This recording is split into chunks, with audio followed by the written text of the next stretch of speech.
Le 6e jour de la création, le monde que Dieu avait créé était plus beau que jamais.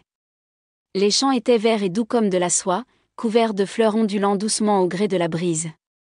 Les oiseaux chantaient joyeusement parmi les branches, et les animaux marchaient paisiblement, des cerfs joueurs, des lions se prélassant au soleil, des ours pêchant au bord de rivières cristallines. Et pourtant, quelque chose manquait. Pas une voix d'enfant ne se fit entendre, pas un mot prononcé, pas une question curieuse. Aucun homme ne marchait parmi les arbres, admirant la beauté de la montagne ou contemplant le ciel avec émerveillement. Dieu savait que le monde était merveilleux, mais incomplet.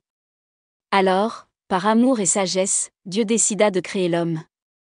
Il prit une poignée de poussière du sol fertile et modela soigneusement le corps d'un homme. Il fit ses mains, ses pieds, ses yeux et son cœur. Puis il insuffla le souffle de vie dans ses narines. Le corps bougea, ses yeux s'ouvrirent, et ainsi apparut Adam, le premier homme sur terre. Adam était différent de tous les autres êtres vivants. Il avait une âme, il pouvait penser, parler, ressentir la joie, la tristesse et l'amour. Il était créé à l'image et à la ressemblance de Dieu. Il ne marchait pas à quatre pattes, mais debout, le regard levé vers le ciel. Dieu lui fit un don précieux, il le fit régner sur toute la terre, oiseaux, poissons, animaux et plantes. Pour qu'Adam ait un endroit magnifique où vivre, Dieu planta un merveilleux jardin.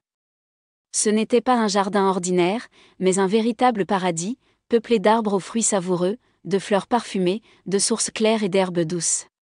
Une rivière coulait au milieu, arrosant tout et donnant vie au jardin. Ce jardin fut appelé Éden, ce qui signifie « lieu de délices ».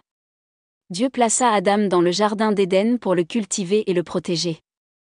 Ce fut un travail magnifique, car rien n'y était brisé, personne ne se disputait et tout était en harmonie. Pour qu'il ne se sente pas seul, Dieu amena tous les animaux à Adam, afin qu'il puisse les nommer. Il fit donc ainsi, il vit une créature douce et la nomma, mouton, une autre, plus grande et plus féroce, tigre, une petite qui gambadait, lapin, et ainsi de suite, jusqu'à ce que chaque animal reçoive un nom. Mais Adam remarqua quelque chose, chaque animal avait un couple. Le tigre avait une tigresse, le moineau un partenaire, et même l'éléphant une femelle. Adam, quant à lui, était seul. Il n'y avait personne comme lui. Personne avec qui parler, rire, jouer ou partager ses joies et ses merveilles. Dieu vit cela et dit doucement. Il n'est pas bon que l'homme soit seul. Je lui ferai une aide qui lui convienne. Alors Dieu fit tomber Adam dans un profond sommeil. Pendant son sommeil, Dieu prit une de ses côtes et la façonna soigneusement en un être magnifique, une femme. Puis il referma la chair et apporta le nouvel être à Adam. Quand Adam se réveilla et la vit, il fut émerveillé. Elle était belle, vivante, semblable à lui, mais différente. « Voici maintenant l'os de mes os et la chair de ma chair, dit-il avec joie. Et il l'appela Ève, ce qui signifie « vie », car elle serait la mère de tous ceux qui vivraient sur terre. Adam et Ève s'aimèrent dès le premier instant. Ensemble, ils vécurent heureux dans le jardin d'Éden, sous le regard aimant de Dieu.